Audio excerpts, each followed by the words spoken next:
Terima kasih masih bersama YPB Movie. Dragon Ball Vegito akhirnya sudah rilis kembali. Masih melanjutkan part sebelumnya, pertarungan 3 dewa tua akhirnya dimulai dengan sangat sengit, di mana terungkap bahwa pria berjubah hitam yang selalu mengganggu Vegito dan menggagalkan teknik Kronoa ternyata tidak lain adalah anak Vegito dan Rani yang bernama Ranin. Jadi cerita kita berlanjut dengan masuknya Ranin yang mengejutkan ke dalam pertempuran Trunks dan Goten. Melangkah tepat di depan Goten sebagai dewa yang kelima dari 5 yang terkuat, melindunginya dari pedang legendaris Trunks saat ia mengungkapkan dirinya sebagai putra Rani dan Vegito yang akhirnya kembali setelah sekian lama. Dan menyadari kebingungan total di wajah Goten, kita tahu dia adalah satu-satunya Saiyan yang sebenarnya tidak berada di Multiverse Era saat pertempuran dengan Lucifer terjadi. Di sini, Ranin menjelaskan masih dengan matanya yang bersinar liar 2 warna. Ranin minta maaf pada Goten dan merasa mereka belum diperkenalkan sebaik dia diperkenalkan kepada yang lain. Ranin memperkenalkan namanya dan memberitahu dia adalah saudara Goten, putra ayahnya yaitu Vegito, meskipun berbeda multiverse. Dan belum lama ini, ketika Ranin masih bayi, dia mengambil alih tubuh Trunks untuk melawan Lucifer.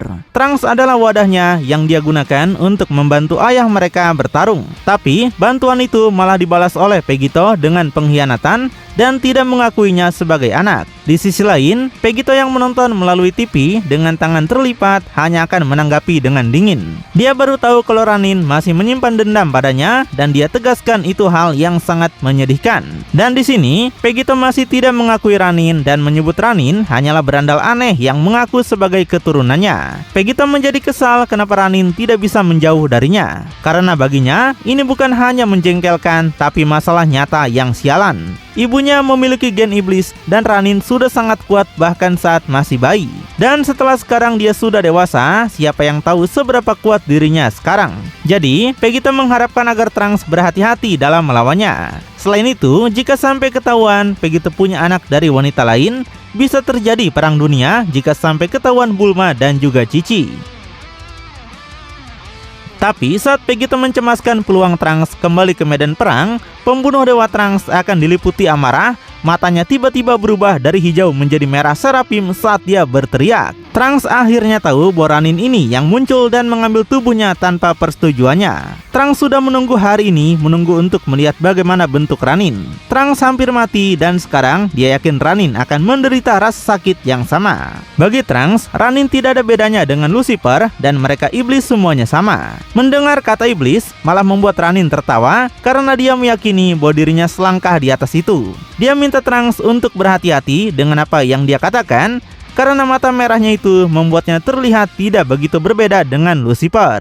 Ranin tahu Trunks masih memiliki bagian Lucifer di dalam dirinya. Trunks tidak pernah melepaskan Lucifer sepenuhnya seperti yang sudah dia lakukan oleh Vegito. Selain itu, Ranin tahu di timeline-nya berjalan berbeda. Jadi, Ranin ingin Trunks menunjukkan padanya seberapa hebat kekuatan iblis Lucifer dari timeline-nya. Lucifer hanyalah cangkang dari dirinya yang sebenarnya. Di sini, Trunks setuju akan menunjukkan sesuatu padanya. Saat tiba-tiba menyapukan tangannya ke samping, Trunks akan masuk ke posisi yang sangat tidak asing yang dipopulerkan oleh pangeran dari semua Saiyan. Saat listrik memancar dari tubuhnya ke segala arah, Trunks akan menggunakan teknik andalan Vegeta ayahnya yaitu Final Flash. Dengan lebih banyak emosi daripada yang pernah kita lihat selama series, bahkan mungkin lebih dari Trunks yang melawan android, memancar dari tangannya gelombang raksasa energi menembak langsung ke arah Ranin. Selain Ranin, di sana juga ada Goten yang tampak tidak bergerak. Goten terkejut melihat sebuah laser besar menuju ke arahnya. Sedangkan Ranin mempertanyakan apakah ini kekuatan Trunks yang sebenarnya. Jika benar, ini mengecewakan baginya. Saat Goten dan Ranin kemudian menunjukkan 2 reaksi yang sama sekali berbeda,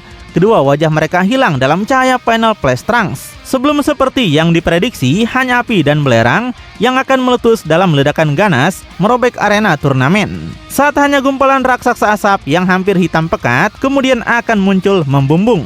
Tapi untungnya di langit, Goten tampaknya telah menemukan cara untuk melarikan diri tepat pada waktunya. Tampak sekarang Goten melayang di atas asap yang membumbung, menunduk berkeringat karena panik, dan berpikir tadi itu terlalu dekat. Goten baru tahu sepertinya Trunks ini memiliki lebih banyak kekuatan dalam dirinya daripada yang pernah Trunks tunjukkan pada Goten. Karena itu, Goten berpikir bahwa dia juga harus mengeluarkan kekuatan penuh sebelum terlambat. Beruntung baginya, Ranin bahkan tidak sempat bergerak. Goten merasa Trunks pasti sudah membunuh Ranin dan ini kesempatan mereka untuk bertanding sebagai rival.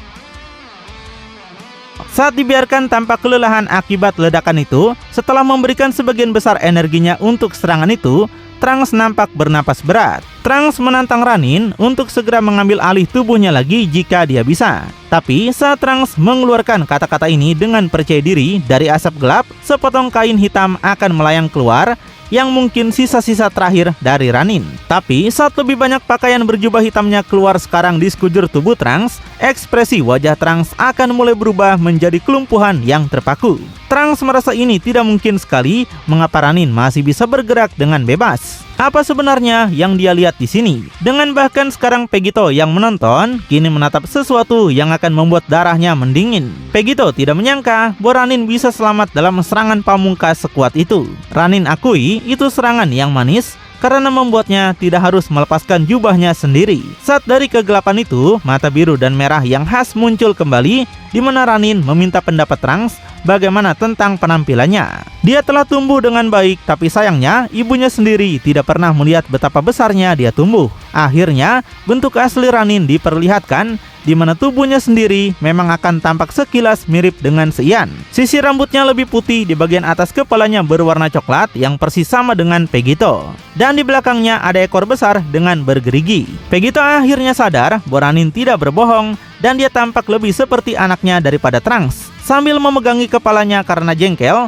ayah yang baru dinobatkan sebagai ayah yang tidak bertanggung jawab itu akan dihadapkan dengan bukti nyata bahwa Ranin memang anaknya. Di sisi lainnya, Goten baru tahu bahwa Ranin adalah seorang Saiyan juga karena dia bisa merasakan jenis energinya. Sedangkan Trunks nggak pernah menyangka bahwa anak ini adalah orang yang sudah mengambil alih tubuhnya. Yang buat Trunks penasaran, kenapa Ranin tidak mempunyai goresan sedikit pun padanya, padahal dia pikir Ranin seharusnya hanya seorang bayi. Sekarang setelah akhirnya melihat bentuk asli lawannya, nada bicara Trunks akan berubah. Gemetar melihat anak laki-laki misterius ini. Ranin menyebut Trunks kakak laki-lakinya dan dia sudah bilang bahwa dirinya sudah dewasa. Dia tidak akan tetap menjadi bayi lama, setidaknya tidak di alam iblis di mana waktu bergerak berbeda. Tapi sekali lagi, dia merasa Trunks tidak pernah mengunjunginya di garis waktunya. Itu menjelaskan kelemahannya dibandingkan dengan yang lain. Dan sebelum Trunks menyadarinya, Ranin sudah melangkah untuk sekarang berada tepat di depannya dengan dirinya bersandar ke belakang, terintimidasi maksimal oleh kepercayaan diri dari Ranin. Tapi segera tersadar, Trunks akan ingat siapa dia dan balas dendam apa yang harus diambil. Segera manfaatkan jarak pendek di antara mereka.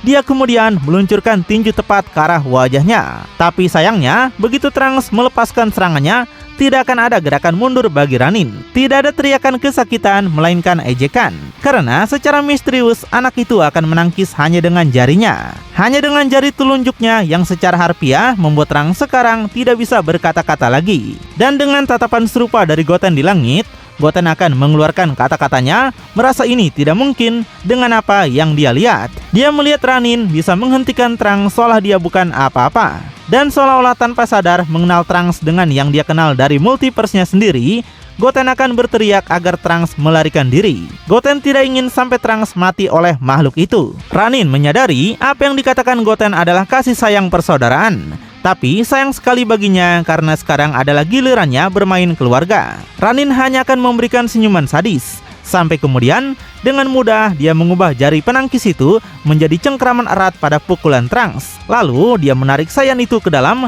meluncurkan pukulannya sendiri. Dan tentu aja itu akan mendarat tepat di wajah Trunks, meremukannya ke dalam. Dan segera melontarkan tubuh Trunks langsung pada kejauhan. Setelah itu, Ranin ingin mereka melakukan kursus singkat tentang apa yang Vegito lakukan pada tubuh Trunks terakhir kali ketika dia mengambil alihnya. Secara mengejutkan, dalam sekejap, Ranin akan muncul tepat di depan Trunks, meskipun dialah yang mengirimnya pergi. Trunks hanya ditinggalkan dengan linglung dan bingung saat ekor bersisik ke Ranin akan melilit di belakang. Dan dengan sapuan mengerikan dari ekor tersebut dan senyumannya yang congak, Ranin akan memukul Trunks, mematahkan kepalanya hampir 180 derajat penuh. Hasilnya adalah Trunks dikirim langsung ke bawah untuk tabrakan brutal dengan tanah. Dampaknya begitu mengguncang sehingga organ dalam Trunks yang rusak akan memaksanya memuntahkan darah. Tapi, begitu darah itu keluar tepat di sebelahnya, seolah-olah dia sedang dikuntit oleh bayangannya sendiri, ekor hitam yang sama akan menghantam di samping kepalanya, di mana ujung runcingnya diarahkan tepat ke pelipisnya. Ranin minta pendapat Trunks bagaimana rasanya karena dia ingat ini dengan jelas. Inilah yang dilakukan ayah mereka sendiri kepada mereka waktu itu. Saat mengangkat kakinya dengan senyuman sadis, jelas Ranin dalam beberapa cara yang sakit mengulangi peristiwa pertempurannya dengan Pegito. Seperti dalam kurangnya penyesalan dengan kekerasan murni di pikirannya, Ranin akan menginjak-injak Trunks berulang kali, seperti memadamkan api dalam hitungan detik, melepaskan ribuan serangan brutal. Ranin ingin tahu apakah Pegito ayahnya menonton ini. Dengan mulutnya yang terbuka lebar, matanya bersinar lebih terang saat dia melakukannya. Sepertinya yang ada di pikirannya hanyalah Pegito saat dia terus menyiksa Trunks tanpa henti. Dan tentu aja Pegito memang sedang menonton. Awalnya tidak bergerak sampai merasa ini tidak bagus sama sekali. Pegito berharap agar Trunks melakukan apa yang harus dia lakukan untuk menghentikan orang aneh itu. Saat Goten yang menonton malah akan terjebak dalam dilema, bertanya-tanya haruskah dia membantu Trunks. Goten berusaha menyangkal bahwa itu bukan Trunks yang dia kenal.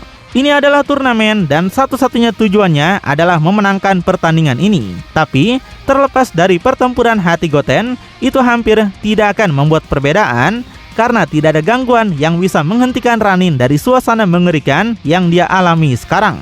Selanjutnya, Ranin malah akan menggunakan ekornya dengan keras untuk mencambuk Trunks dari sisi ke sisi ratusan kali seperti penyiksa yang sadis. Ketika itu berakhir, kita akan disambut dengan kaki yang berdarah, lalu tangan yang berdarah, dan akhirnya wajah yang berdarah juga. Trunks yang hampir tidak bisa bicara atau bahkan membuka matanya, dibiarkan di tanah sekarang di depan Ranin yang ekornya memanjang. Dia yang melihat ke bawah merasa ini sangat bernostalgia sekali. Pakaian yang robek itu, tubuh yang rusak, semuanya persis seperti yang dia alami dari penyiksa Pegito. Jadi, Ranin tanyakan apakah Trunks menyadari bahwa ini persis seperti yang ayah mereka tinggalkan untuk mereka hari itu. Dia ingatkan Pegito bahkan lebih brutal darinya, meski dia tidak bisa membiarkannya mengalahkannya dalam hal itu. Saat sekarang menarik kaki kanannya jauh ke belakang, Ranin akan bercanda, meminta maaf sebelumnya, menendang kakak laki-lakinya seperti dia adalah bola sepak. Kekuatannya akan sangat besar sehingga Trunks akan dilontarkan ke langit seperti roket yang menempel padanya. Dan sama seperti roket, Trunks akan mencapai ketinggian yang belum pernah kita lihat di alam turnamen ini.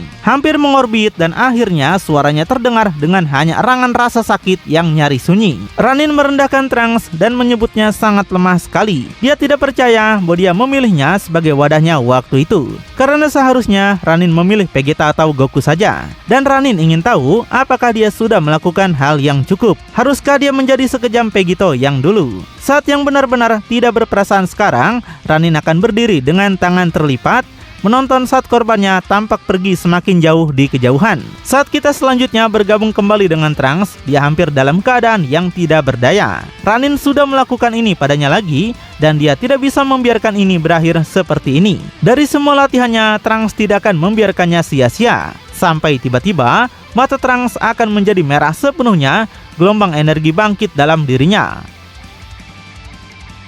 Ketika kita melihat ke dalam pikiran Trunks, dia masih akan hanyut tapi dalam ruang hitam pekat. Dia sekarang dengan mata tertutup, tidak mengucapkan sepatah kata apapun. Sampai tiba-tiba, di alam bawah sadar Trunks, seseorang berkata bahwa dia senang bisa melihat Trunks ada di sini lagi. Dia sudah tahu sepertinya Trunks akhirnya membutuhkan kekuatannya. Dan dengan ini, Trunks kemudian akan langsung bangun, berbalik dengan cepat ketika sosok bertanduk gelap akan muncul di depan Trunks. Secara luar biasanya, siapa yang akan kita lihat di alam bawah sadar Trunks ternyata adalah Lucifer. Lucifer asli yang belum tersentuh, yang kita kenal dari musim 1 dan 2 dan tidak pernah berhasil mengambil alih tubuh Trunks seperti yang dia lakukan dengan Pegito. Dia akan berdiri tersenyum dan menanggapi bahwa dirinya sudah melihat semua yang terjadi. Dia tanyakan Trunks sudah tidak memiliki peluang menang lagi hingga dia datang ke sini. Padahal saat itu Trunks merasa lebih baik mati daripada membiarkan dia melepaskan Lucifer. Lucifer tegaskan dia tidak bisa memaksa Trunks untuk menggunakan kekuatannya.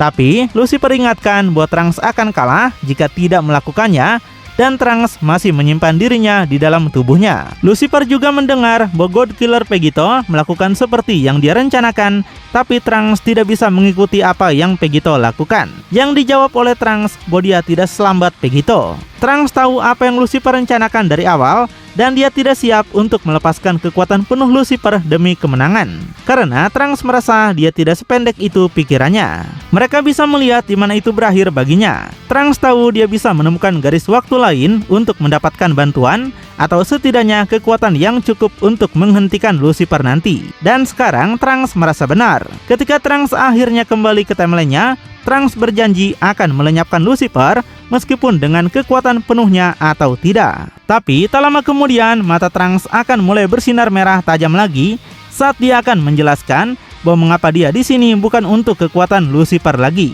Apa yang Trunks cari di alam bawah sadar ini adalah menggunakan apa yang disebut iblis seperti Lucifer untuk mengakses kekuatan itu. Bukan berarti dia punya pilihan. Trunks lebih suka melakukan sesuatu daripada membusuk di sini. Secara aneh, varian Lucifer ini hanya akan menyerah setelah menyadari betapa dia kalah kelas, di mana dia mengangkat bahunya saat Trunks mulai mendekat dan membebaskan Trunks untuk melakukan apapun. Tapi segera kita akan kembali ke turnamen, di mana Ranin masih akan menonton tapi sekarang semakin tidak sabar. Dia penasaran apakah Trunks ingin turun atau tidak. Jika tidak, maka Ranin akan pergi ke sana untuk menghabisinya. Tapi seseorang berkata agar Ranin tidak fokus saja pada Trunks. Tapi sebelum Ranin bisa melakukan gerakan apapun, di belakangnya Goten akhirnya mendarat di arena. Ranin menyampaikan kesenangannya karena akhirnya dia bisa bergabung dengan mereka. Dia tanyakan apakah Goten sudah menjadi cemburu karena tidak diajak main. Dia mintanya jangan khawatir karena dirinya bisa bermain dengan Goten juga. Saat dengan senyuman sadis khasnya, Ranin akhirnya mendapatkan perhatian berpaling dari Trunks. Goten setuju dan mengingatkan bahwa ini adalah turnamen. Ini tidak berakhir sampai salah satu dari mereka berdiri sendirian. Jika Ranin tidak mengawasinya, maka Gotenlah yang akan berdiri paling akhir. Goten tegaskan jangan pikir bahwa dia bisa mengawasinya. Dia kasih tahu dirinya mungkin tidak cukup berharga untuk waktunya seperti Trunks. Tapi tentang itu Goten pikir itu akan menjadi kesalahan besar bagi Ranin. Goten minta maaf pada ayahnya, tapi dia katakan orang ini pantas mendapatkan kegelapan dari dalam dirinya. Setelah itu Goten sekarang akan melepaskan diri, meningkatkan kekuatannya, di mana aura hitam yang aneh akan muncul. Bukan hanya itu, tapi bagian putih matanya kemudian akan berubah menjadi hitam, di mana mata aslinya akan berubah dari biru menjadi putih juga. Dan dari belakang bahkan akan terlihat kulitnya menjadi abu-abu yang sangat gelap juga. Perubahan baru tapi aneh sedang terjadi pada Goten, tapi yang mungkin pernah kita lihat sebelumnya. Transformasi yang memuncak dalam portal hitam besar, sampai seolah-olah petarung baru kemudian akan muncul. Goten memperkenalkan dirinya yang lain, bahwa dia adalah sisi lain dari Goten, dan dia adalah Dark Goten. Muncul hampir seperti anti Goten dari dunia terbalik dalam bentuk serba gelap, tubuhnya hampir tampak seperti api energi. Goten akhirnya akan siap untuk pertempuran nyata. Sambil menatap ke depan, dia akan mengeluarkan kata-katanya. Dia tanyakan, saudara mana yang lebih dia minati sekarang? Goten menyuruh Ranin untuk beristirahat sekarang. Tapi sebagai tanggapan, Ranin akan jauh dari rasa takut, melainkan hanya ingin bertarung lebih banyak seperti ayahnya. Ranin menegaskan dia belum hidup lama sama sekali, tapi Goten sudah bilang ini waktunya istirahat. Entah bagaimana dia pikir ini akan berjalan berbeda. Berbicara tentang ayahnya tidak butuh waktu lama. Vegito sontak menyadari kemiripan yang mencolok antara Goten dengan Light, yang juga memiliki kepribadian ganda dengan Dark. Bagi Vegito, ini benar-benar nostalgia sekali karena dia seperti melihat pertarungannya dengan Light di masa lalu. Tapi terlepas dari kemiripan ini, jelas Goten jauh lebih kuat sekarang. Menyerbu segera, pertempuran tiba-tiba meletus menjadi bentrokan tinju dan kaki, menciptakan adegan yang tentu saja akan ditonton oleh para dewa tua dengan tingkat ketertarikan tertentu. Ranin akui Goten jauh lebih menarik daripada Trunks, dan dia suka pertarungan ini. Tapi Ranin ingin tahu, bisakah Goten mengikuti kecepatannya? Hingga secara mengejutkan, Ranin kemudian akan melesat seketika menjauh. Goten tidak akan membiarkannya kabur. Segera mengangkat tangannya alih-alih mengejar, Dark Goten akan mulai mengisi bola energi untuk melakukan perintah Ranin sebagai gantinya. Begitu dia akhirnya melemparkannya, itu akan langsung meledak menjadi beberapa sinar laser. Sekarang, dengan banyak laser di belakangnya, Ranin masih bergerak dengan kecepatan tinggi dan akan melihat ke belakang sebentar pada penyerangnya yang mengekor. Hasilnya adalah rentetan ledakan menghantam tanah, belum jelas apakah ada yang mengenai sasaran. Ranin akui itu adalah percobaan yang bagus. Di panel berikutnya, kita akan melihat Ranin mendarat di sisi lain dari kehancuran, seperti katak berukuran besar dan jelas tidak tersentuh. Tapi, tidak lama kemudian begitu Ranin melihat sekeliling, Dark Goten akan berada tepat di atas dan sudah bersiap dengan Kamehameha hitam yang terisi penuh dan meledak seketika dari jarak dekat. Tapi, secepat itu juga Ranin akan mengambil langkah defensifnya, mengangkat ekor hitamnya segera. Hasilnya adalah tabrakan yang akan menciptakan ledakan raksasa yang menghancurkan arena turnamen.